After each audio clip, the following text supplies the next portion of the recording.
بسم اللہ الرحمن الرحیم۔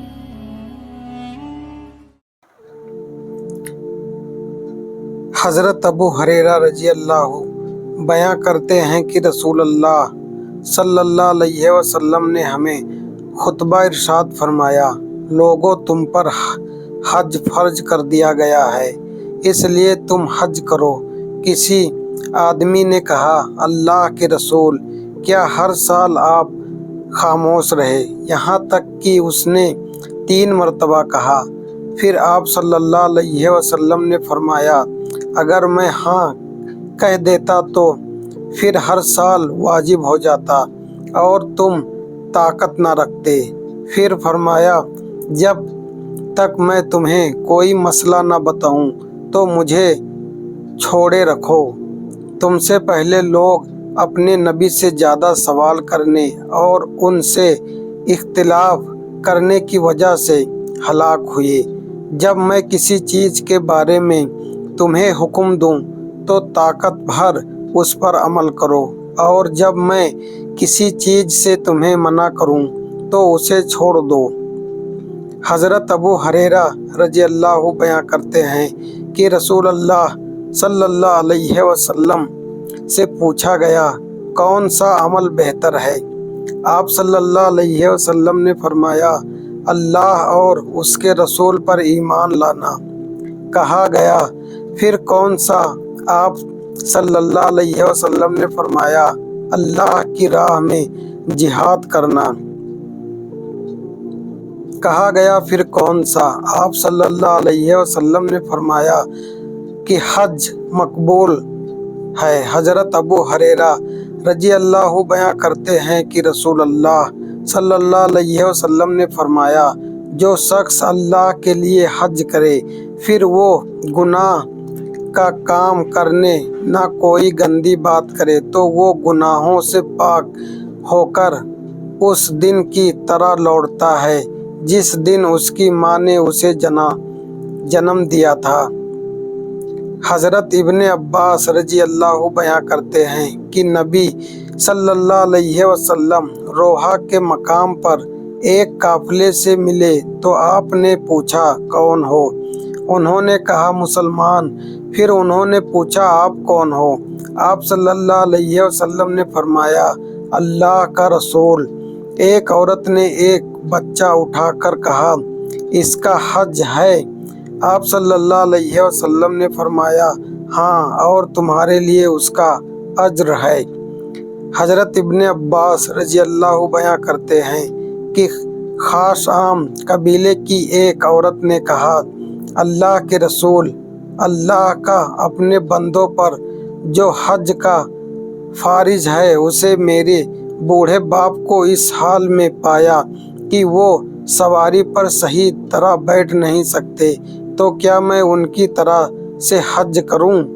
آپ صلی اللہ علیہ وسلم نے فرمایا، ہاں، اور یہ حجۃ الوداع کے موقع پر ہوا۔ حضرت ابن عباس رضی اللہ بیاں کرتے ہیں کہ ایک آدمی نبی صلی اللہ علیہ وسلم کی خدمت میں حاضر ہوا تو اس نے کہا، میری بہن نے اجر کا حج کرنے کی نظر مانی تھی لیکن وہ وفات پا چکی ہے۔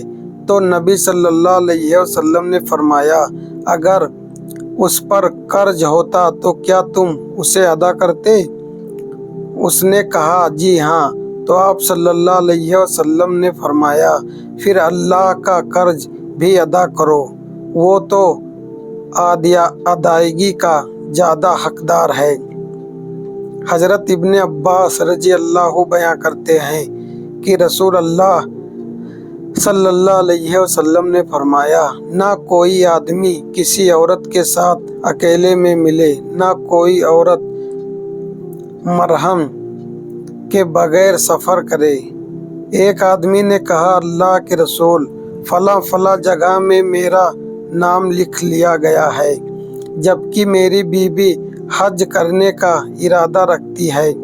آپ صلی اللہ علیہ وسلم نے فرمایا، جاؤ اور اپنی بیوی کے ساتھ حج کرو۔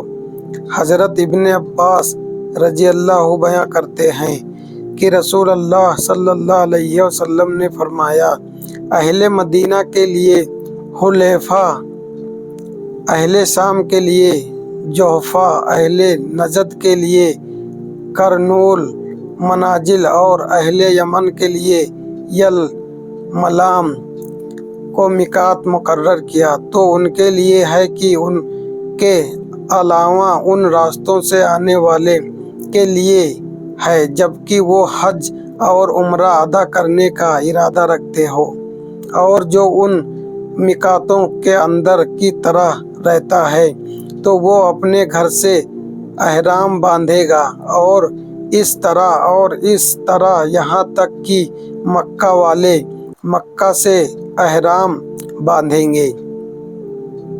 حضرت جابر رضی اللہ رسول اللہ صلی اللہ علیہ وسلم سے روایت کرتے ہیں کہ آپ صلی اللہ علیہ وسلم نے فرمایا، اور اہل مدینہ ذوالحلیفہ کے مقام پر احرام باندھیں گے، جبکہ دوسرے راستے والے جوحفہ سے اہل عراق جاتے، عرق سے اہل نجد، کرن سے اور اہل یمن یلملام سے احرام باندھیں گے۔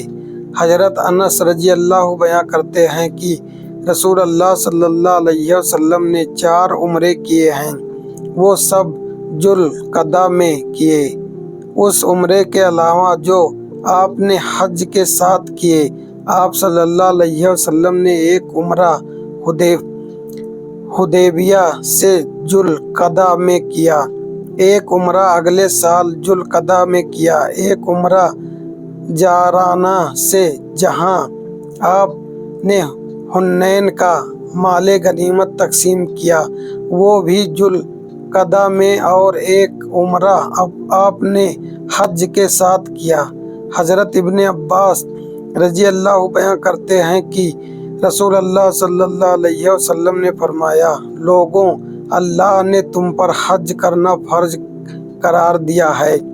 جو اکرام بن حابس رضی اللہ کھڑے ہوئے اور کہا، اللہ کے رسول، کیا ہر سال؟ آپ صلی اللہ علیہ وسلم نے فرمایا، اگر میں ہاں کہہ دیتا تو ہر سال حج کرنا واجب ہو جاتا، اور اگر واجب ہوتا تو تم عمل نہ کرتے کیونکہ تم طاقت نہیں رکھتے، اور حج کرنا ایک مرتبہ فرض ہے، جو شخص زیادہ مرتبہ کرے تو وہ نفلی ہے۔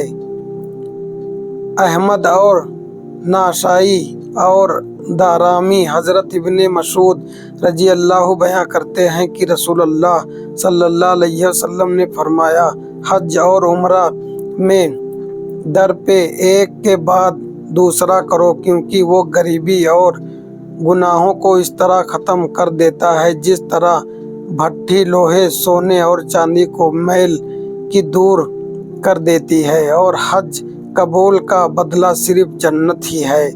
ترمذی اور نسائی۔ حضرت ابو رضی عقولی رضی اللہ سے روایت ہے کہ وہ نبی صلی اللہ علیہ وسلم کی خدمت میں حاضر ہوئے تو کہا، اللہ کے رسول، میرے والد بہت بوڑھے ہیں، نہ وہ حج اور عمرے کی طاقت رکھتے ہیں، نہ سواری کر سکتے ہیں۔ آپ صلی اللہ علیہ وسلم نے فرمایا، اپنے والد کی طرف سے حج اور عمرہ کر۔ ترمذی، ابو داؤد، نسائی اور امام ترمذی نے فرمایا، یہ حدیث حسن صحیح ہے۔ ترمذی اور ابو داؤد اور نسائی۔ حضرت ابن عباس رضی اللہ بیان کرتے ہیں کہ رسول اللہ صلی اللہ علیہ وسلم نے کسی آدمی کو شربات کی طرف سے تبلیغ لبیک کہتے ہوئے سنا تو آپ صلی اللہ علیہ وسلم نے فرمایا، صبرما کون ہے؟ اس نے کہا، میرا بھائی ہے، یہ میرا کوئی قریبی ہے۔ آپ صلی اللہ علیہ وسلم نے فرمایا، کیا تم نے خود حج کیا ہوا ہے؟ اس نے کہا، نہیں۔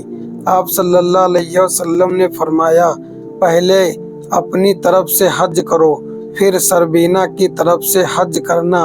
ابو داؤد اور ابن ماجہ کی روایت ہے۔